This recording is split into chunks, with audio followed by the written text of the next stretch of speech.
Kayo po ba mga bossing ko ay lagi na lang may problema tungkol sa usapin ng pera? Siya mga bossing, bukod sa inyong pagiging masipag, may tuturo ko sa inyong mga bossing ko sa pamamagitan ng luya. Ang luya mga bossing ko, sa pulpo ito ay ginagamit pagdating sa usapin ng pampaswerte. Ito pa mga bossing ko, yung amoy po ng luya ay nag-a-attract ng swerte at nagtataboy ng kamalasan. Bukod sa ito ay ginagamit natin talaga sa pagluluto mga bossing. Pero ito mga bossing ko ay marami na nagpatotoo na sila po isinuwerte dito. Kung kayo po mga bossing ko ay pakaramdam ninyo na paborito ka ng kamalasan, gawin nyo po ito. Kung hindi po Tuesday ay Friday. Ngayon po mga bossing ko, mas mainam na gawin nyo ito ng mga bandang alas 7 ng umaga na nakaharap ka sa may silangan kung saan nasinag ang sinag ng araw. Ang sinag ng araw sa umaga ay makakatulong upang sa ganun, kayo po mga bossing ko ay matupad kaagad ang inyong hinihiling. Pero syempre mga bossing, kailangan kapag nag-wish ka, magpo-focus ka sa inyong mga kahilingan. Huwag kang gagamit na sana, direct to the point ang pag-wish. Kasi ang paggamit ng sana ay alinlangan ka pa dyan at hindi pa sigurado kung ito ay magkatotoo. Kaya kailangan, positive lamang, direct to the point ang pag-wish ng walang gamit na sana. Ngayon po mga bossing, sasabihin nyo po ay ganito. Pero paalala lamang, dahil malapit na mag-full moon, pwede nyo rin po itong gawin sa full moon.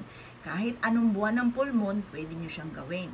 Basta nagustuhan nyo lamang na gawin po ito. Pag ikaw po ay kinabog na parang ikaw po mga bossing ko'y kinakabahan na parang, teka muna, parang gusto ko itong gawin. Asya, ilumarga po kayo at baka kayo na lang iniintay na ating mga pampaswerte para ikaw ay swertiin. Ngayon po mga bossing, ganito lamang ang inyo pong gagawin. Kumuha ka po mga bossing ko ng luya. At pagkatapos, kumuha po kayo ng panulat. Isusulat po natin dito ang lahat ng inyong ninanais. Halimbawa mga bossing ko, matagal na kayo nagnanais na magkaroon ng 10 million. 10 million. Atin pala, nasa isip ko kasi 7. Ngayon pa mga bossing, yan, set natin 10. 10 million. Magkakaroon ako agad ng 10 million. Mag-wish ka rin naman, lubos-lubusin na natin. Yan. Tapos, sabihin niyo po dito, makakabayad na ako. Makakabayad.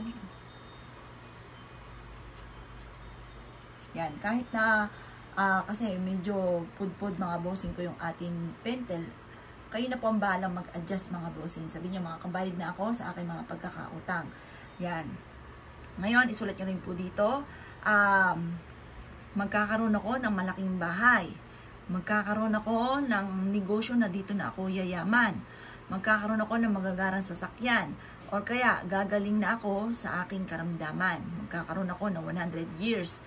100 years old. Ganun po mga bossing. Mag-wish tayo, lubos-lubusin na.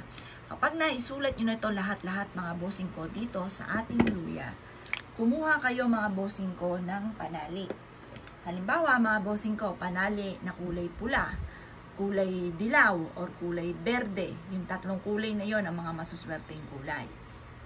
Itali nyo po ito at ito po ay isabit po ninyo, ihang nyo po mga bossing ko sa may bintana ninyo. Kung saan kayo natutulog. Sa mataas mga bossing ko ng parte ng inyong bintana. Ito po yung sikreto lamang mga bossing ko once na ikaw gumawa ng ganito. Ito ay makakatulong upang sa ganon, kaagad yung makamit ang inyo pong mga pinapangarap. Basta positive ka palagi mga bossing. Paggising sa umaga, kung wala ka sa mood, inhale, exhale, magdasal sa mahal na Panginoon. Pagtapos, i-release ko nung nagpapabigat ng kalooban. Ngayon po mga bossing ko, kailangan positive ka lamang. Kailangan laging happy. At sabihin nyo po, magkakaroon ako ng maraming pera. Kung ano may kaganapan na problema nyo, yun po yung sasabihin nyo na palagi. Sabihin nyo po, ano ba, problema nyo ay pera. Magkakaroon ako ng maraming pera. Hindi na ako maubusan ng pera. Ganon mga bossing. Yan po mga bossing kayo pantawag ng swerte. Makapangyarihan ang ating salitain. Ganon din po ang ating pandama mga bossing ko at ang ating isipan. Kaya i-mindset nyo na kayo magiging matagumpay. Ibukas sa inyo pong bibig at damhin ang kaswertehan. Kaya kung ikaw'y naniniwala at nais po itong gawin, asya mga bossing, good luck po sa inyo po lahat.